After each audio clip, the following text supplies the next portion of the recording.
And work session number 26 on the budget. Is everybody plugged in, focused? Getting plugged in and focused? So I think what we'll do is, there are two parts to this. So Mrs. Reed and I have some requests of all of you that we'll make. And then also we'll have a very brief presentation, I think, from Dr. Garza and her staff.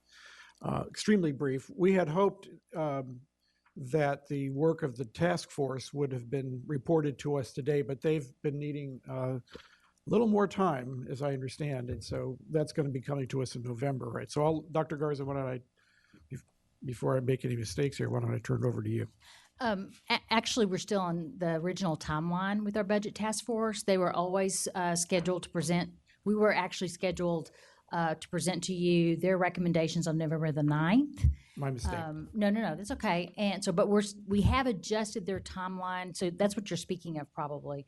They have asked for more time, but we've still made it stay within the parameters of our work with the board. So we've not moved any of the formal presentation. So that's still on track for the original date of November the 9th. But since I have the microphone real quickly, I just wanted to let you all know that about 1:30 today, I'll be sneaking out. I think Kathy Smith and I both will.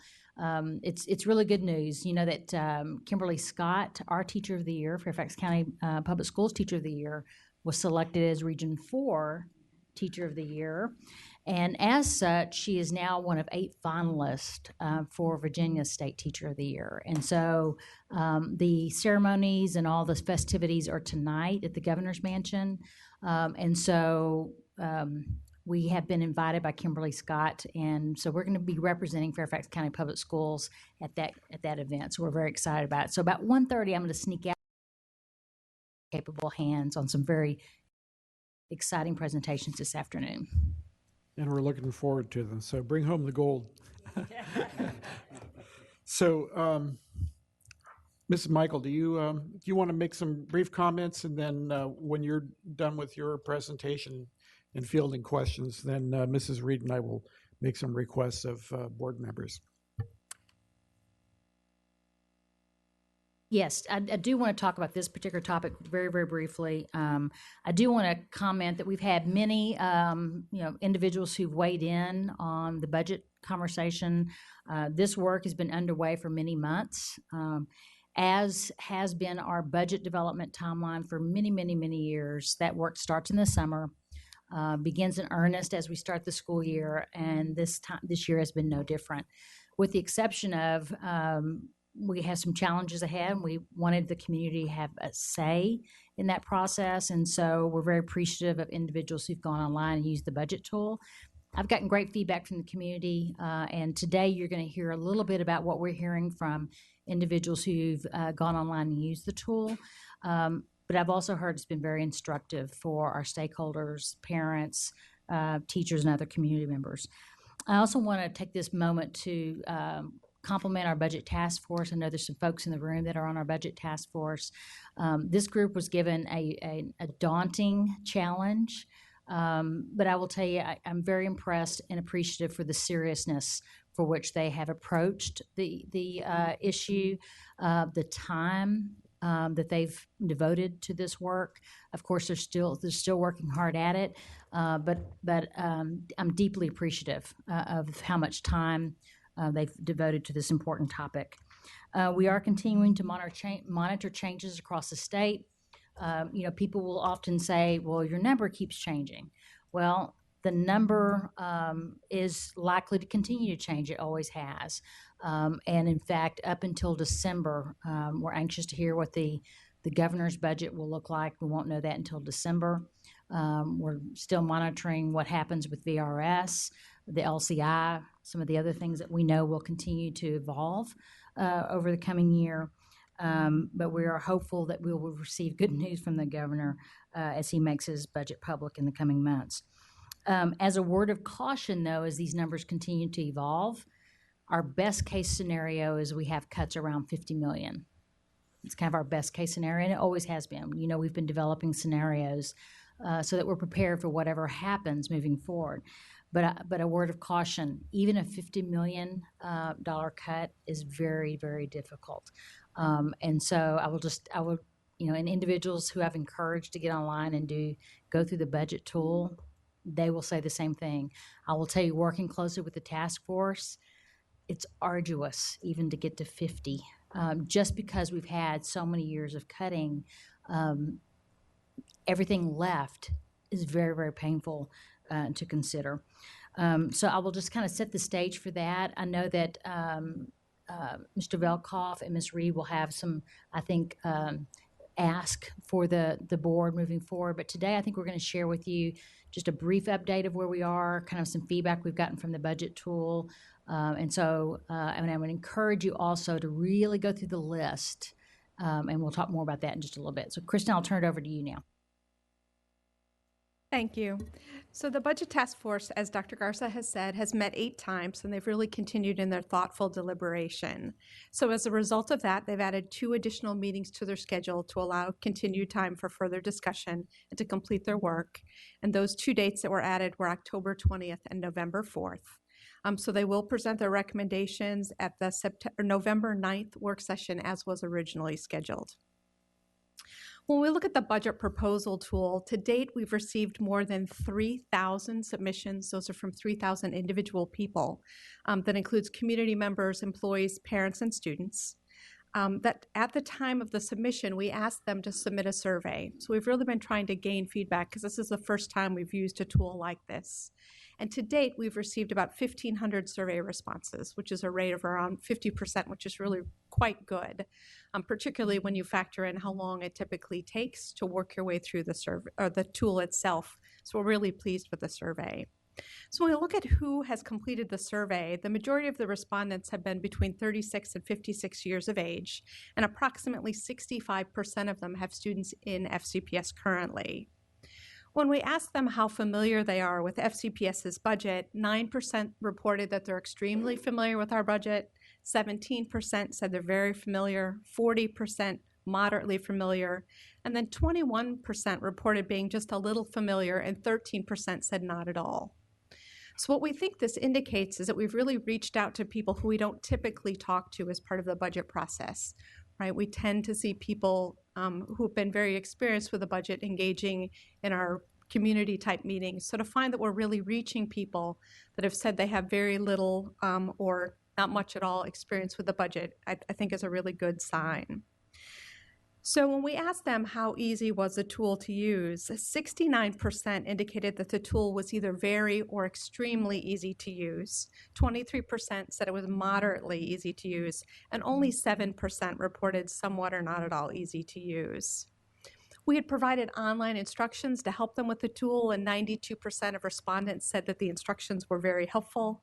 And then lastly, we asked them would they recommend this to anyone else.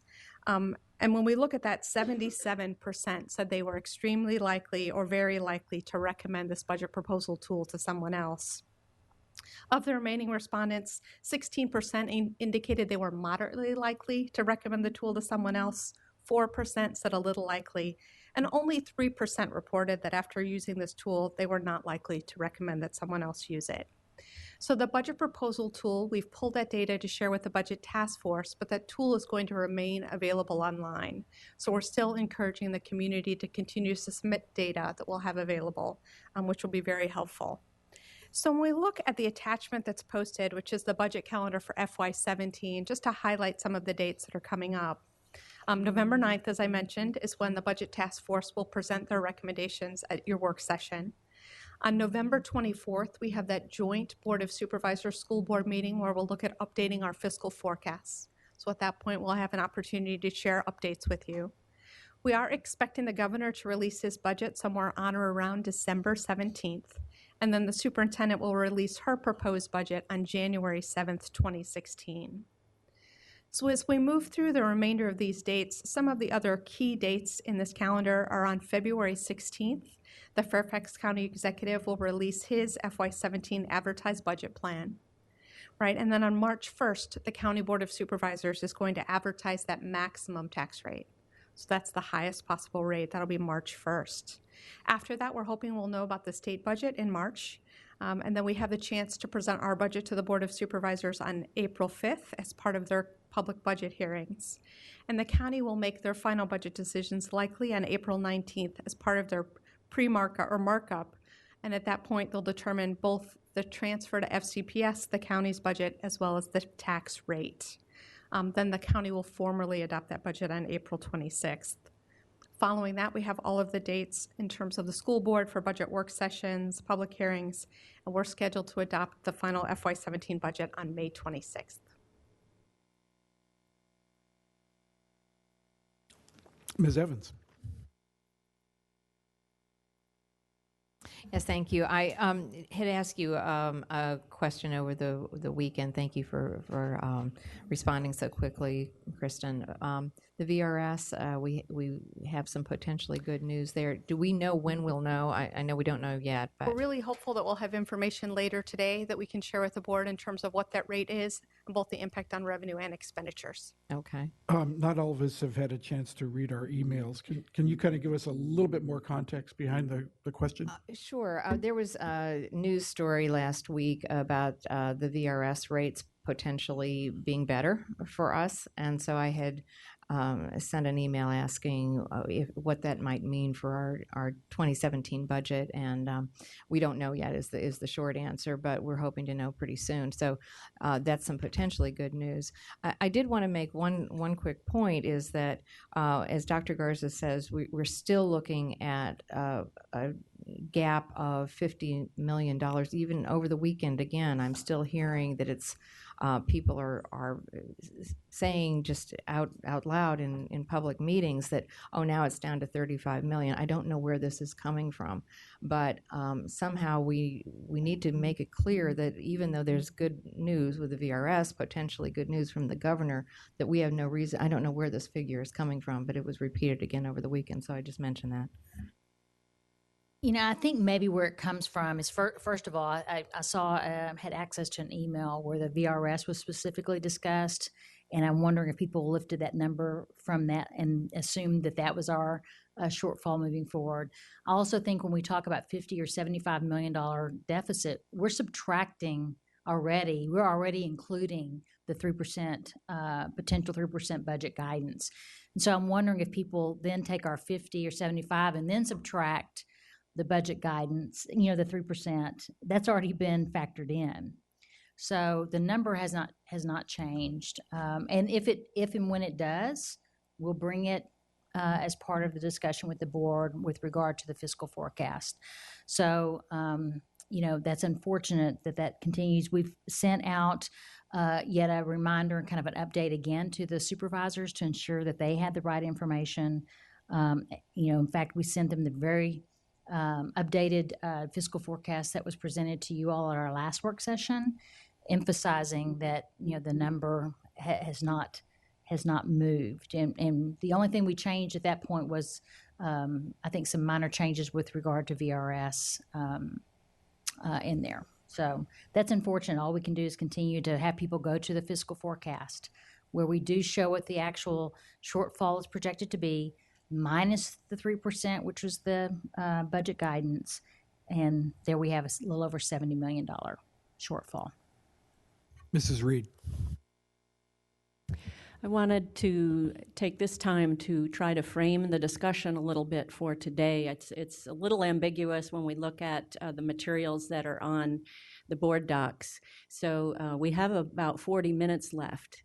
So what should board members be focusing on? We did get this update on the budget task force, but what is the objective of the rest of the session? What is it that we want board members to provide input regarding?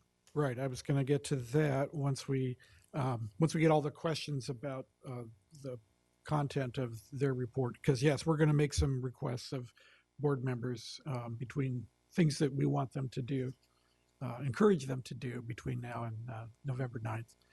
Are there any other questions for Mrs. Michael here before we proceed to that?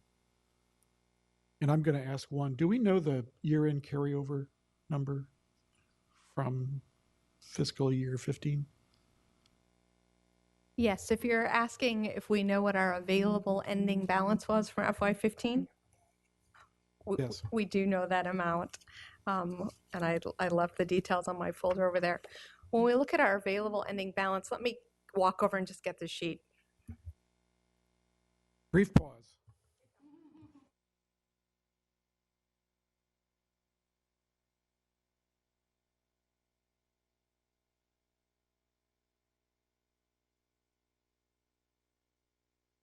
I was at a candidate forum where there was a pause like this waiting for the video, and one of the candidates broke out into an aria from I Pagliacci. He was a legitimate opera singer. I mean, it was the most amazing thing I've ever heard. I can't break into opera, but I can tell you what the balance after commitments was. And for FY15, that balance after commitments was $33.2 million, which was approximately 1.2% of our estimated operating budget. Right, as compared to the prior year, that was $4.9 million lower than our FY14 ending balance in the school operating fund, which was about 1.5%. If we compare that to the 5-year average, it was $14.1 million lower. So we have been working in a downward trend. Thank you very much. I appreciate that. Are there any other questions before we move on? Mrs. Strauss. Then, just for the record, then can you explain, as we close the books on June 30th and reopen them again on July 1st, how did we reallocate that ending balance to begin the beginning balance, and how is that apportioned out? Because that we keep answering that question night after night. So answer that one so we're on the record. Yes, and we do answer that question a lot. I think sometimes we get confused between our balance after commitments and our ending balance. Our ending balance, when we look at that, included funding for our FY16 beginning balance, and included funding for the school board's flexibility reserve, and it included all of our commitments and carryover. So once you subtract all of those, that's how you get to that balance after commitments, which was $33.2 million. When we look at where we allocated that funding, of the $33 million, 23.9 was set aside for our FY17 beginning balance to help us address FY17. And then we did fund some prior committed priorities. We addressed our food and nutrition services indirect rate. That was $0.9 million. We set aside funding of $3.6 for major maintenance, which that was the 3rd year in a row we've continued to address that at year end. We funded our required commitment for the synthetic turf initiative with the Board of Supervisors for $1.5 million. And then lastly, we set $0.2 million aside in our joint Board of Supervisors School Board Infrastructure Sinking Reserve Fund, which was part of our commitment from the Joint Infrastructure Financing Committee. And then lastly, we did fund 3 strategic plan investments: the compensation study, funding for world languages, the content management, and then our bus and equipment replacement. Great. So thank all you. of the funding was expended. Exactly. But the beginning balance that was moved forward in fiscal year 17 is 27.8 million. Is that correct, Kristen? At year end, we set aside 23.9, but we had funding set aside from Right. 3rd quarter, so you're correct. With regard to how we're developing the fiscal year 17 budget, we're starting with a beginning balance of 27.8. That's our structural imbalance. Correct. And all of the numbers that I went over were posted on our FY15 final budget review, which was presented to the board in July. That's right. And could you, as a gift to everybody, would you resend that again? Sure, I Because would the be rumor happy in the to. community is that there's $158 million of cash left over that nobody knows about, is hidden and was reported to the state and is free to be used for whatever we want. So if you would please resend that again and post it, it would be much appreciated. I'll be Thank you. happy to. Thank you for that clarification. Okay. Oh, I'm sorry. Ms. Derenak Koufax. No, it was just a follow-up. I didn't get the amount for the last 3 where you said world languages and something else. What was the amount set aside for that? Sure. The compensation study and website content management was $1.5 million, world languages 0.2, and bus and equipment replacement was $1.5 million.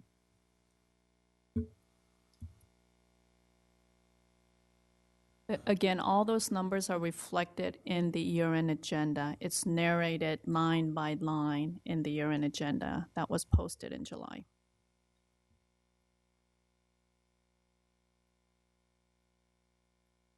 Okay, let's move on. So the next thing that we'd like to accomplish here is sharing some information and making requests. So I believe at this point you've all received emails inviting you to schedule a time to meet with the budget staff and either with me and Mrs. Reed as budget chair and vice chair to discuss your individual views about the budget and give some guidance to the superintendent and to the chair and vice chair that we can pass on to the superintendent as she crafts the budget coming forward. So I just want to make sure that everybody has received those invitations, and if you, hopefully, some of you I know have scheduled. If you haven't scheduled yet, please work with your executive administrative assistant and do that, because it's an opportunity for you to, share your views on how you would solve this shortfall that we have. And those have to happen within the next 3 weeks, because that's obviously in advance of the November 9th budget work session. The other thing that Mrs. Reed and I are asking of everyone is if you could please communicate to us either or both of these. One, your suggested budget cuts, which you can do by actually using the tool and submitting, or if you prefer, you can use the tool to make some notes and share that with us in conversation or whatever. Another aspect of this that I think will be very helpful is if you, again, ideally, if you could go through every item that's available as a potential budget cut and indicate whether you believe that that is either a mandatory cut, in other words, if that's not, in other words, you want that to be cut, okay? And in fact, if it's not in the budget, you won't vote for the budget, okay? So there's mandatory, there's acceptable, which is I could live with it, right? And then finally, unacceptable. If that's in there, I'm not voting for the budget. It will give us some sense. It's a sense of the board kind of thing to see where are the hot spots on either end of the spectrum here as we go forward. And of course, we all understand this is going to be difficult, even with some rosy assumptions, as Dr. Garza has been pointing out. Rosy assumptions, maybe $20 million falls out of the sky from Richmond. We're still $50 million down, okay? And the guidance from the county is 3%. We've already factored that in, as you heard. So, this is not going to be easy. So to that extent, to the extent that you can communicate to me as chairman and Mrs. Reed as vice chairman of the budget committee, how you view these cuts, it will help us give a good sense of the board to the superintendent in advance of November 9th. Are there any questions about that? Looks like Dr. Garza would like to make a comment. Please do. Yes, I just want to reiterate a couple of things. Yes, I would very much appreciate if you all could take that list and go through it for two reasons. Number one, just your familiarity is very important. And secondly, if there's something that you believe we should be looking at that's not reflected on that list, please, we need to know now so that we can begin costing that out and looking at, producing the analysis for you. So, first of all, please let us know if there's anything that you feel like is missing from the list that has not been costed out. Number one. And then secondly, I think it needs to be very, people struggle when they see the list. And we all have kind of visceral reactions to it because there are a lot of things on the list that I wish we weren't even, I think I can speak on behalf of the board that we wish we weren't having to consider. So it's very important, I think, for you all to at least can do a little work with regard to what your $50 million budget cuts would look like, because people have strong opinions about one thing or the other. I could pick any item off that menu of items, but the fact remains to get to 50, it's very difficult. So there are choices that I think are difficult to contemplate, and it's easy to say, how dare you consider this, or how dare you consider this cut. Develop your $50 million, because it's a trade-off, right? We have to get to 50. And so if you feel strongly about one thing should not be on the list, then you have to go find, right? You have to go find somewhere else to cut. And so that exercise, I think is very important. And that's why I've liked the budget tool, because over the last couple of years, people would say, you shouldn't do this, you shouldn't do that. Now we can say, develop what you think it should look like. And that makes it really, really difficult. Thank you, Dr. Garza. Mrs. Reed. Thank you, Mr. Velkoff. A few things I wanted to share that I'm hearing from the community, and maybe some of my colleagues are hearing it also. One I'm hearing is that there are certain things that have not been included on this list that are sacred. So maybe we could just take them in order, and you can just go ahead and bust those myths, Dr. Garza, either you or some of the ladies up front. I'll tackle that one because there has been one particular person on our task force that's been pretty vocal about us not including, but we're not sure that they completely understand kind of where we are. Let me tell you where they're coming from. First of all, there is a school of thought that says, well, just take all the compensation off the list and your budget's balanced. And so some people think compensation should be any kind of step increase or any kind of market scale adjustment should be on the list. On the budget tool, anyone that wants to put that in as a recommendation could have done that. We're not, thus far, we're not seeing that our community's not saying that's where they want us to start. And the task force, I'm not hearing that either. Now it's still early. The second thing we often hear is just cut ERFC. Well, as many times as we've had to say, you can't just say, let's cut ERFC. Like, for example, some would say, well, why don't you just stop and not provide it to any new employees? Just start to only, grandfather out, and only existing employees would have ERFC. I'm not a financial expert, but we need an actuary to look at it first, because most funds like that count on a percentage of new people coming into the system, contributing in, and then falling out of the system. So we can't just overnight say, well, let's cut ERFC by whatever percent or whatever number, because we don't know what it does to our fund liability. With that said, we've asked the ERFC board to hire an actuary to give this board some options moving forward. I know this board has, wanted to look at that to see if there are any changes that we want to make, but I think we need some expert analysis of it first. So we're not saying it's off the table. We're just saying let's be very thoughtful in how we do it to make sure that we don't create some liabilities that we cannot continue to fund. So those are the two things I can think of thus far that have been brought up that we've said.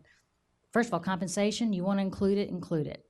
ERFC, it is a big item for us, but we need to be much more thoughtful. I mean, we don't even have a number that we could possibly put in the tool that we know. We just need some guidance on that one. Susan and Kristen and Carol, were there any other that people have brought up that we've not included? And I think there's a reasonable rationale for those two. Health insurance, we've indicated that we do intend to go through a full overall of our overhaul and redesign of our plan starting in January, that we needed to finish this cycle first and then start a full redesign of that. Any of those changes, though, it would be up to the board if we were able to garner savings from any of those items, ERFC, health insurance, if the board would want to if there's savings to be had, if they'd want to use us to balance the budget or use those savings to put into compensation. If it's something that we're essentially taking away as a benefit, we may very well want to use those down the road to increase compensation. And I think we've also discussed some things that are on the list would require a phasing in over time. Yes. There are people in the community that are getting very upset that, next year some program like AAP, for example, may be, decimated right from the get-go. So that's something else that I think people need to understand, that there's certain cuts that if the board even agreed to do them, that they would be phased in. So that was just one. But I want to continue real quick, and I know others want to speak.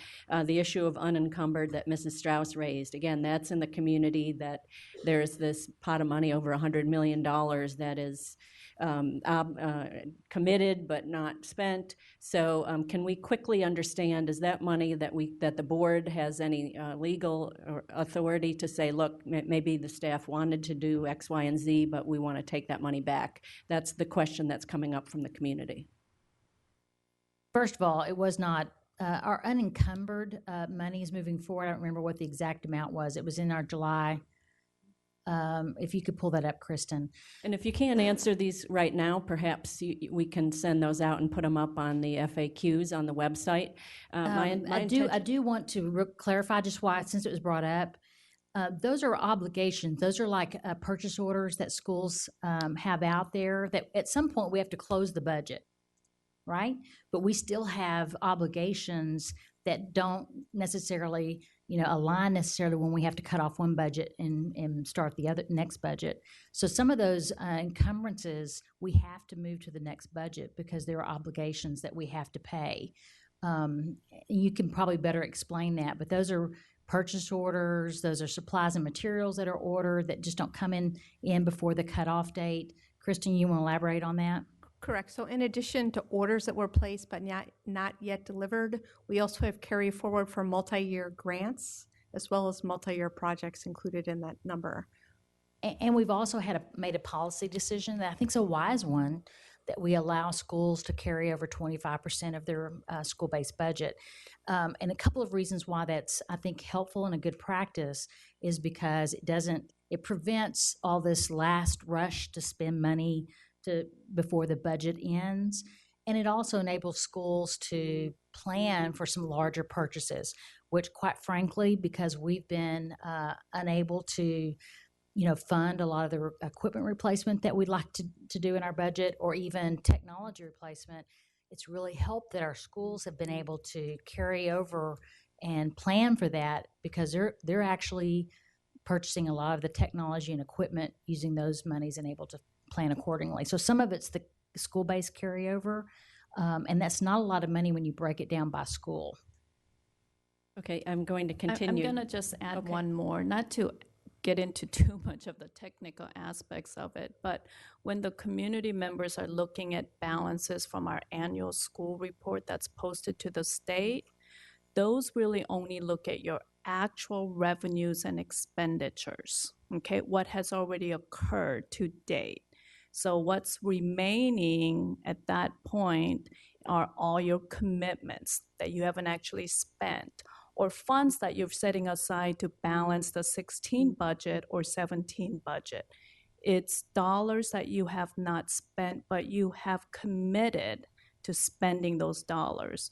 But from an accounting perspective, you're not going to show them as expenditures, so you do see a higher ending balance in your annual school report. And I believe that's where our community members are going to get those ending balances.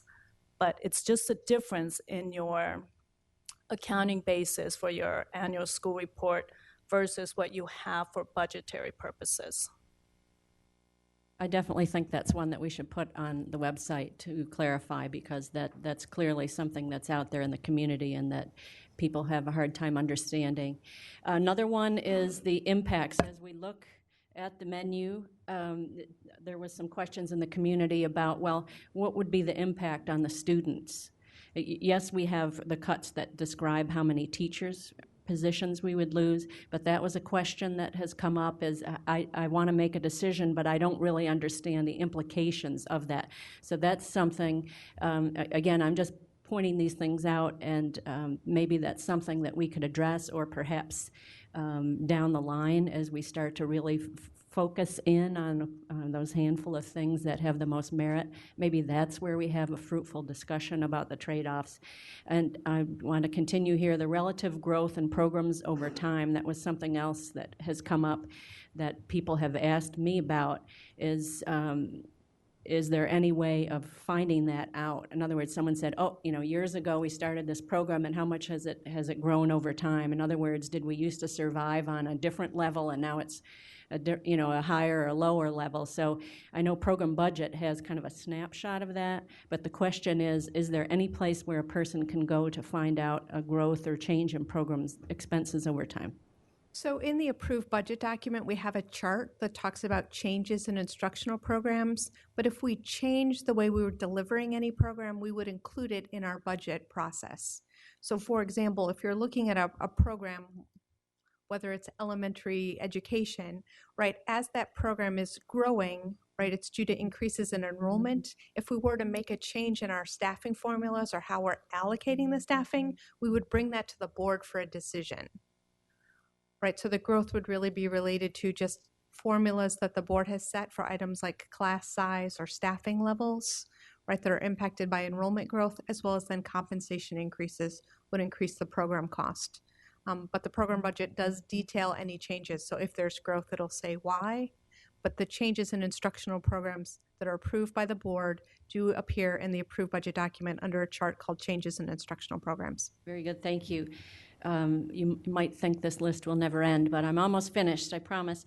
And that is just one more question, and that is to my colleagues, is who has held or plans to hold a budget town hall? I'm establishing one on the 29th of October and wondered, yes, Ms. Evans has done one. Ms. Hines, anyone else? Okay, good. So several of us are doing them or planning to do them. So, or in the PTA meetings. Mm-hmm. Just curious, because that's obviously yet another good way for people who haven't gone online to use the tool to provide input. Ms. Strauss? Yes, I would like to say, I just have another question, PTA. I am very sensitive as we get close to an election. And I am very sensitive to being fair with my community, to not go as a sitting school board member without my opponent to a discussion that will get into a political debate. I am involved in many political debates right now, which is fine and fair. I will not schedule a budget town hall until after the election for that express purpose. I do not want to be accused of misusing the good graces of the PTA community for me to hold a budget town hall meeting where I am given the opportunity and the platform to discuss my beliefs or record, what have you. So for that reason, I am not scheduling one until after the election, but I am involved in many, many debates with my opponent. Thanks. Mrs. Reed, have you concluded your remarks and questions? Yes, but at some point I'll want to go back to what Ms. Strauss just said. Do you want to? I'm finished with mine now. You can respond to her right now if you'd like. Well, I think that does beg the larger question about what activities we all feel we should do or shouldn't do. I mean, we all go to PTA meetings, for example, and an opponent may or may not be there. So I view having a budget town hall as part of my current responsibilities, and it's a public meeting. Anybody can come and participate. So that's my view on that.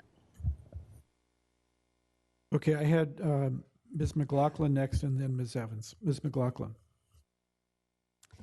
I mostly just wanted to respond to something that Dr. Garza said, because I think it's extremely important that we as a board consider helping the community really understand what we're talking about with FY17 budget. Those two items, compensation, take it off the table, you fix your projected shortfall. Cut the ERFC. I want the public to really understand something. We're talking about equity and fairness. So the Board of Supervisors have at this point developed a budget that they want to provide the county employees for which they compensate 4%. Since our employees also serve this county, we need to be fair and equitable and provide them with the same annual compensation. And where this all comes down to is County Executive Ed Long, through the direction of the Board of Supervisors, they need to be planning for a county-wide budget that takes into account that all employees who serve this county need to have the same annual raises. And I don't know that that calculation occurred. And so I don't think that that's in any way serving the strengths of our public schools nor the county as a whole when we have, in my mind, then treating school employees like second-class citizens. So that's a big thing for me, and I continue to point that out. The second thing is the ERFC. Dr. Garza, as I understand it, that's something, again, that the County of Fairfax provides for its employees. So FCPS isn't going to be looking to do anything differently than what the county also provides to its employees. So if there needs to be a countywide discussion about ERFC, it needs to be, again, done with, in concert, the Board of Supervisors and what this means. And Dr. Garza, I think it was very important that you pointed out benefits such as these. You can't just say, okay, let's, phase them out. I mean, there has to be a fiscal understanding of what that means and what that looks like. So I do hope, as we're engaged with the community and people are trying to understand what these numbers look like, it is so essential that we keep drawing back that this Fairfax County conversation from the school side is largely driven by us trying to be fair and equitable to the very employees that serve the county. And then to the point raised by Ms. Reed about school board members and our budget town halls that we're doing. I am having one in Braddock District this Wednesday. I tonight am a guest at Wakefield Forest Elementary in my Woodson Pyramid part of the district. The PTAs invited myself and Supervisor Cook to come and speak about the fiscal 17 budget. I'm there at their request. I do understand what Ms. Strauss is saying. I think that she's correct. We want to be very careful, and we want candidates who are running for these school board positions to feel that they have an opportunity to also have their voice heard. But to my knowledge, there's no reason that they can't attend these budget presentations and stand to be recognized and speak to whatever their position is on that. My budget town hall that I'm hosting on Wednesday, I invited Supervisor Cook. I've invited everyone who's a Braddock District resident, and that includes the individual who has filed in Braddock District to also run for this position. I haven't had the pleasure of meeting this person yet because she hasn't come to any of the community events where candidates speak, but I certainly would recognize her and welcome her speaking to this as well. This is very much impacts the quality of life in Fairfax County, and I believe every one of my colleagues here would certainly welcome any candidate who wanted to speak in a public forum about it. There's no barring that from it, but in the end, our community's asked us to come and speak to it now, and we don't have the luxury of just putting it off necessarily when those invitations come and say it's got to be after the election. So, Ms. Strauss, thank you for voicing that sensitivity. I think it's really gives us a chance here in a work session to talk about that so that everybody does understand we're doing our jobs as board members to the very end, including our esteemed Mr. Stork and Ms. Smith, who are going to be retiring off the board. And so we've got to keep going business as usual. Thank you, Ms. McLaughlin. Next is Ms. Evans, to be followed by Ms. Hines. Ms. Evans. I just was following up on what Mrs. Reed said about the town hall meeting, since she was asking about it. I got a great turnout, nearly or maybe even over 200 people, of which I would say a third to a half were non-English speaking. So people will come out. People, once they get the word, they care about this. And one of the things that I had wished I had, but didn't, we did have translators there, but we didn't have some of the basic budget materials translated yet, but I believe it's in translation now for anybody who's holding a budget town hall. That's in the works, I believe, for the just Spanish. Is that what we're doing? Okay.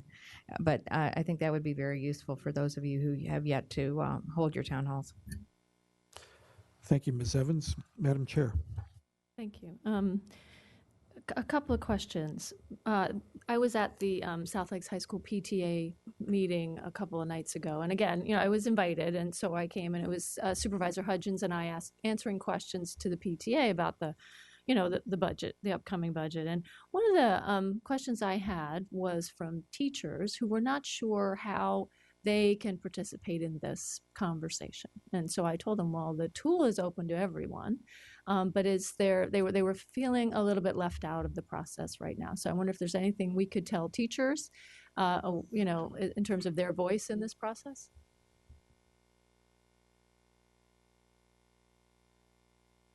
Well, I'll tell you, I'm actually, we send out lots of newsletters to our employees. I think probably our monthly newsletter to our employees has probably every month had something on budget. Would that be a fair statement, Matt?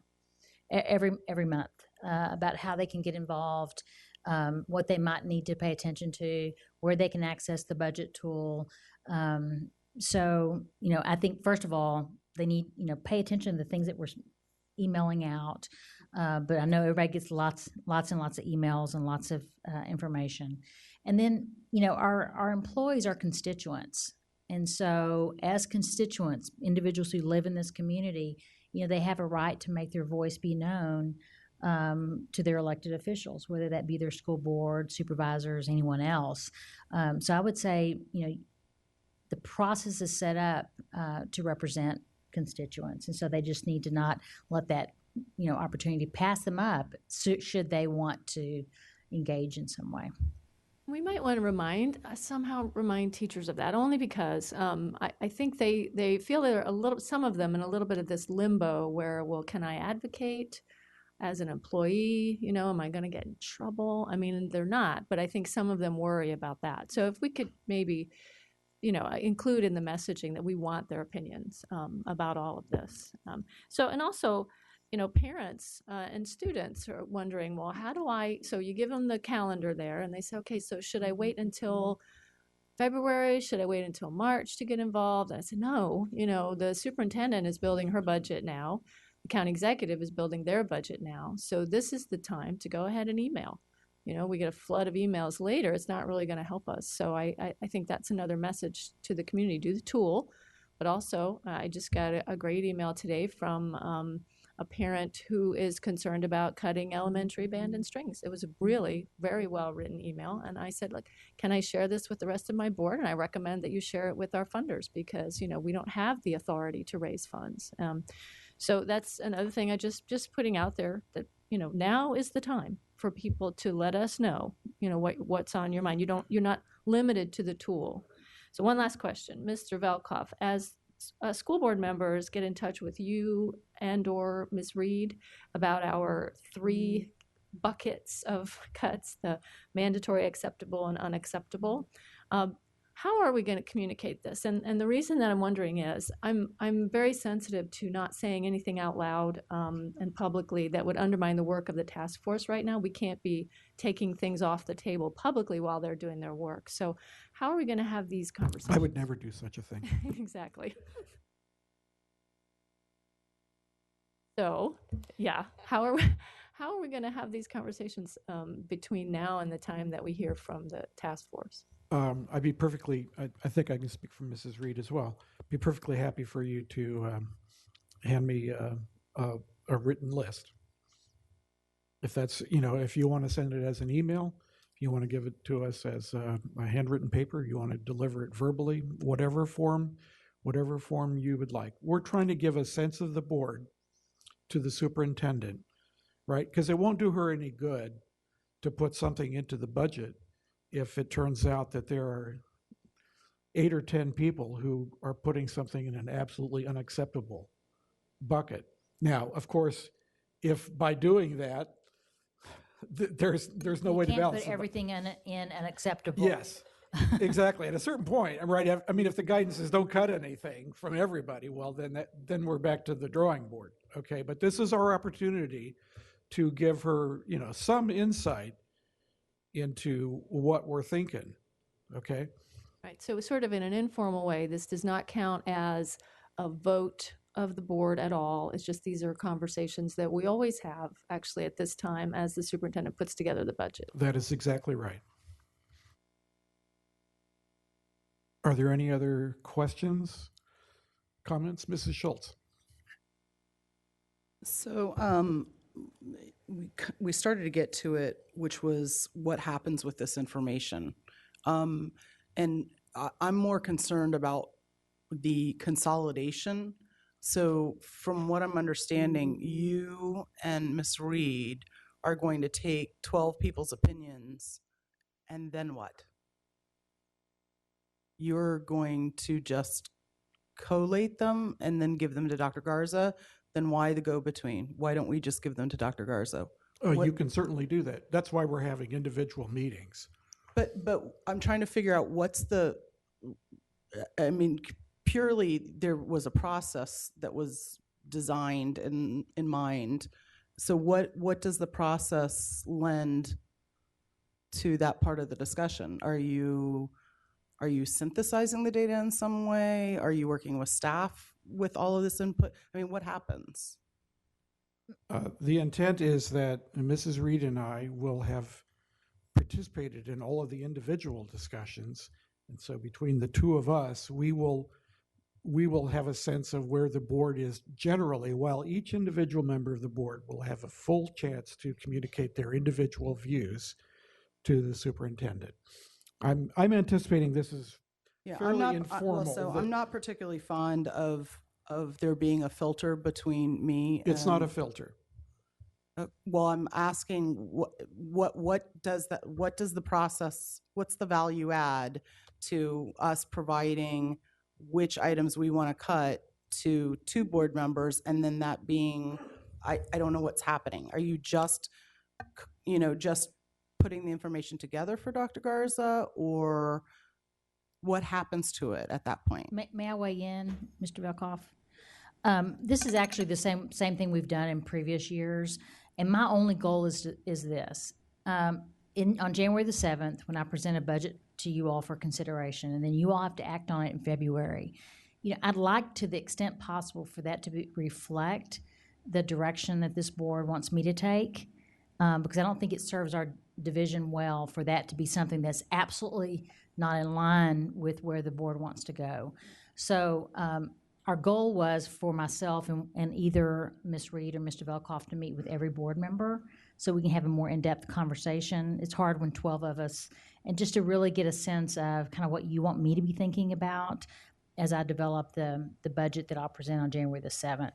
So there doesn't, it could even be just the two of us. I know that's not Ms. different Schultz. than we've attempted to do in the past, but we haven't had a could even be $70 or just $100 us. million deficit before either. We had $100 million 2 years ago when I was budget chairman.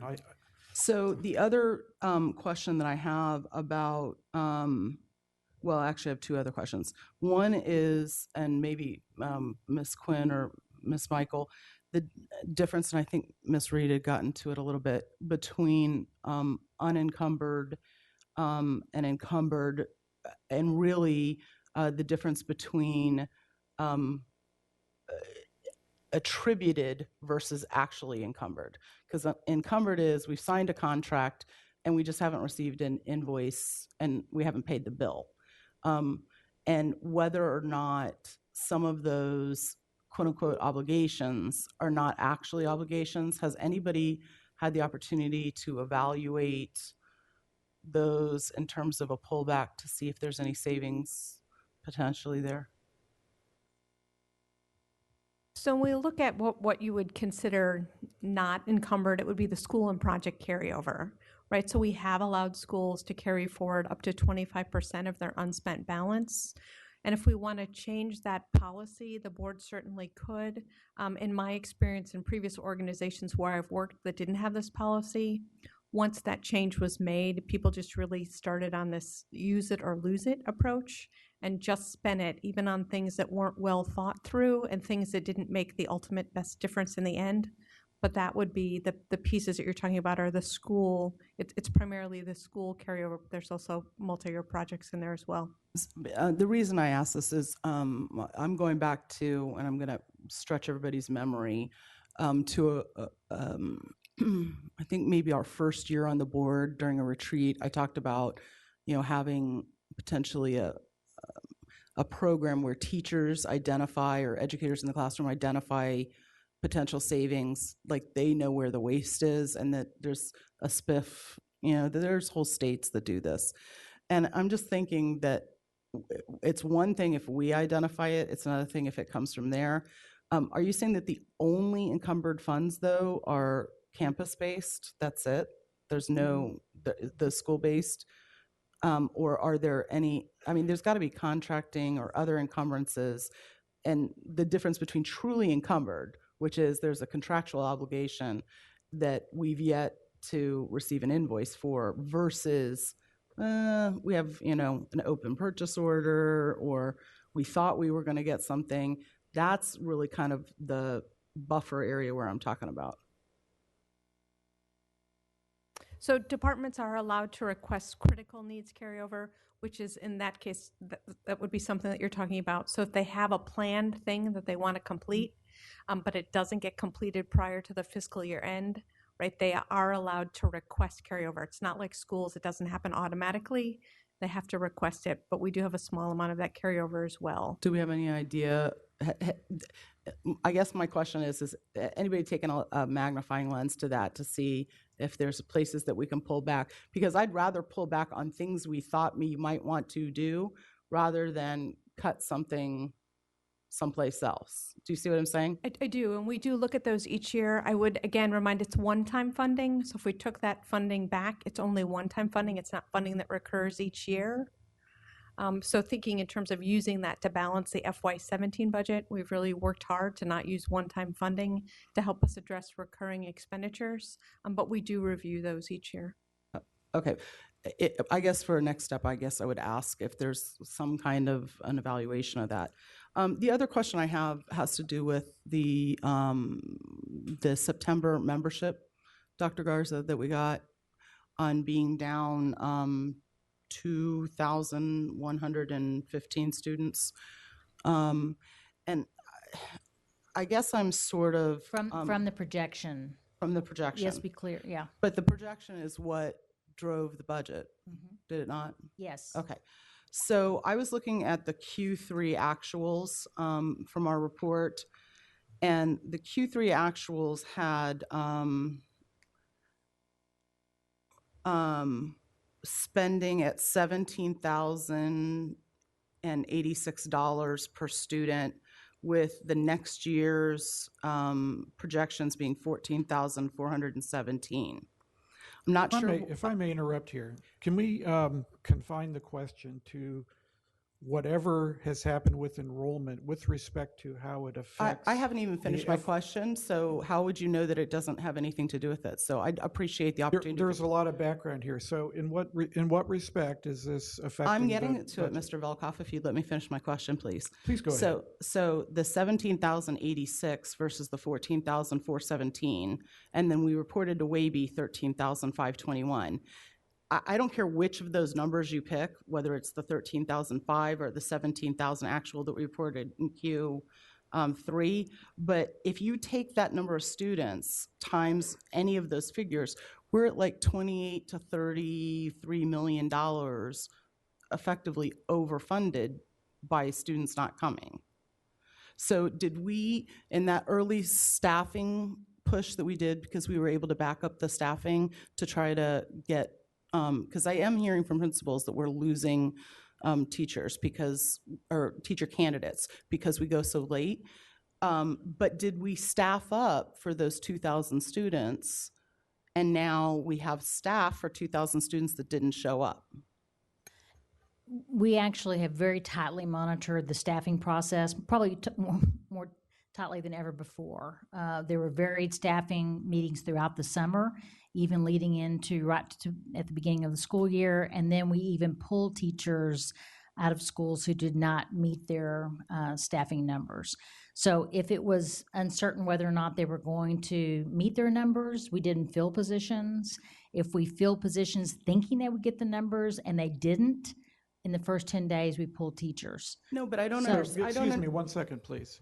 If I understood the question correctly, this is having to do with the execution of this school year. Could we please confine the questions to how these estimates affect the FY17 budget? This is Mr. Velkoff. You're talking if of- there's we're- 20, Mr. Velkoff, if there's $28.5 million worth of funding on a per student that we're not going to spend this year, that is going to be carryover for fiscal 17. So enough already. Can I please have Ms. Quinn answer the question? Let me just clarify one thing. The way the budget is built, we don't build budget based on per pupil costs. We build the budget based on where the students will come in grade by grade. So for example, when we calculate the cost per pupil, we calculate all the membership, all the costs for the school system, and then we divide it by the number of students, right? So the budget isn't built to say we were 2,000 students short, so we should have a savings of 2,000 times the average cost per pupil. Because you could have a student not showed up, didn't show up for one of the classes, but that doesn't mean we're going to lose a teacher. There is no savings. So we got to remember how the budget is built. And again, it comes back to where are the 2,000, it's a wraparound conversation. Here we go right back again to where are the 2,000 students that didn't show up? Where were we expecting them? Were those supposed to be all high school students? Were they? And we will be sharing that information with the school board in the next month. We are going through all the reconciliations, because if you have to remember, the 2,000 students was just a general education membership.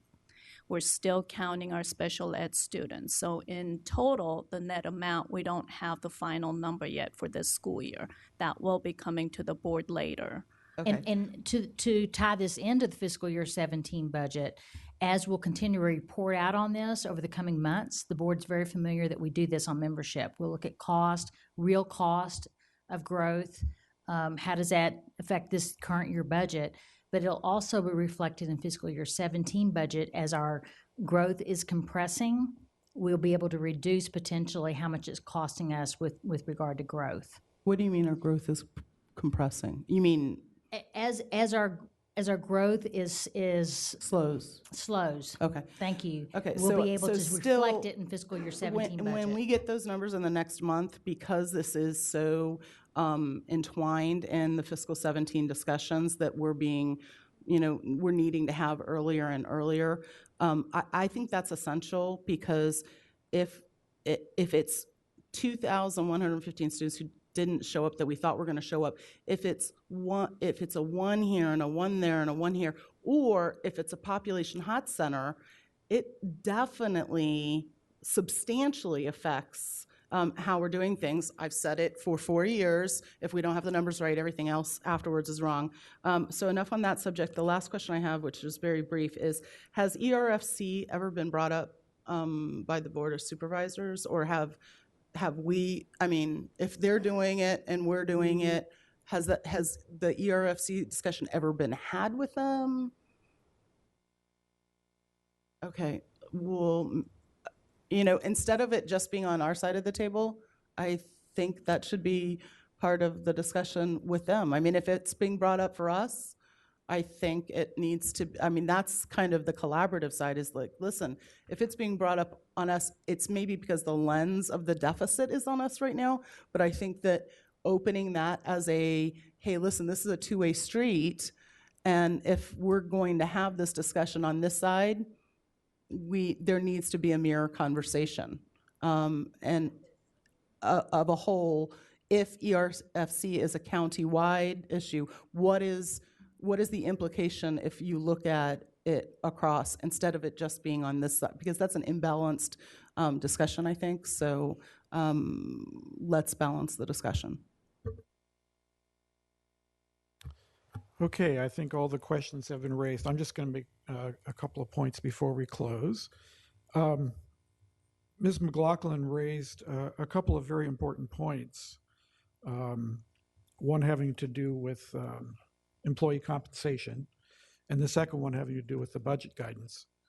And I think these are two conversations that have, we've tried to have conversations about these topics with the supervisors, but we haven't gotten there yet. But I'm very hopeful that we could reach a point with the supervisors where we can all kind of be honest with each other and come to some kind of agreement about employee compensation, the legitimacy of increasing employee compensation for their employees and our employees, and try to find a way to get around the conflict that comes from one party doing one thing and the other party doing another thing, and everybody fighting. And the second thing the second point that she raised had to do with the budget guidance, which, as we all know, was 3% and $55 million.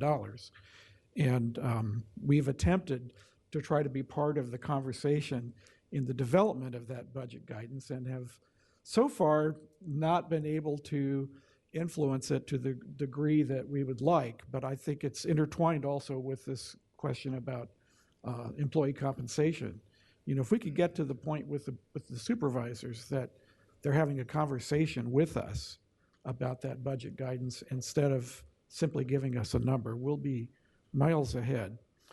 And the final thing I want to say, I just want to thank our staff. You continue to do amazing work. I can say over the 4 years that I have been on this board, I've seen a noticeable improvement in the transparency and the quality of documentation, the efforts to reach out. You've been listening to criticisms of the way that the budget is presented and have been completely open to trying new things, and it just gets better every year. And of course, it's capped, I think, by the budget tool, which is a chance for everybody as individuals to be accountable for their suggestions of what is non-negotiable and what things do they want to cut, whatever, right? We all have to, there's that line item veto that some folks have wanted to have. Well, now you have it. So I'm going to try to wrap this up, but I see Mrs. Strauss has a comment to make. Great. I just wanted to give a little bit of historical perspective. 25 years ago, the school board and the board of supervisors, there was pretty much lockstep agreement in pay increases for our employees.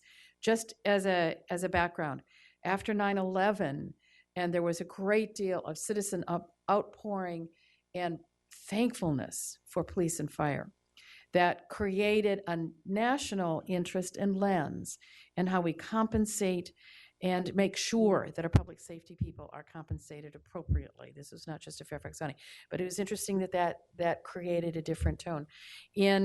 When the schools are not expanding, when we are either flat or declining, you have a very different conversation with compensation. When schools are increasing in need and number, it creates a different mood and conversation. So as we attempt to work very tightly board to board and look at the entire needs of the county, there are other pieces over which we have no control that make those conversations interesting. And I will just say that. But we need to have the conversations. They are very important. But just know the differences occur not because of some not thought about trend or need, but it is often other things that go on that need to be addressed and need to be discussed. So I welcome the opportunity again to be able to put all this stuff out on the table and to look at it again. Thanks. Thanks, Mrs. Strauss, for your historical knowledge, which you're sharing, and I will never match. Mrs. Reed, I think I saw your hand. Yes, I did have one more comment, and that is, or I guess more of a question. How can we compare what's in this budget tool with what's in our strategic plan? That's a very broad question, but what I'm trying to get at is how can we make sure that we're starting to link together our expenditures with our highest priorities? And so by looking at this document, which is the tool of cuts, I don't really have any sense for the relative priorities of some of these things as we've articulated in the plan. And of course, I must admit that I'm one of the folks that feel like we haven't yet articulated our priorities to a great enough detail. So it's a little bit of a question that I'm asking is, does anyone feel that we have the priorities articulated in the strategic plan in enough detail that we can then use the tool and the plan together? That's my question. We probably need a whole separate work session to talk about that. Well, from my view, the priorities are reflected in the strategic plan, and that's what this board spent 14, 15 months outlining. Now, the question's, I think, a good one. So how does the strategic plan align or not align with our budget decisions? And I will tell you that I think our strategic plan is very forward-thinking. I think it certainly reflects where our system should go into the future. Our ability to fund that plan is I think, at risk. And certainly the list of items are going backwards. those cuts are us going backwards as a school system, in my view. But that choice, this is the challenge that's been presented to us. So I think it will very much affect our ability to implement the strategic plan. I think it will also, the list of cuts I'm talking about, I think it'll also impact our ability to continue to be the finest school system in the country. So I think they're at odds with one another to some extent. Okay, Others on may that- disagree with me, but, kind of conversation, I would imagine. So on that sobering note, this work session number 26 comes to a conclusion. And we have no next steps from this? What was, yeah, Evaluation of the unencumbered balances and the year-end report in July, I believe is the report. and I thought I heard board members maybe say we'd like some items in the frequently asked questions, the FAQs, and I think it had also to do with year-end balance? Okay, thank you. Sit back out. Right, Right. Mhm. Okay. All right, is everybody ready to just dive into the next thing? Oh, go ahead.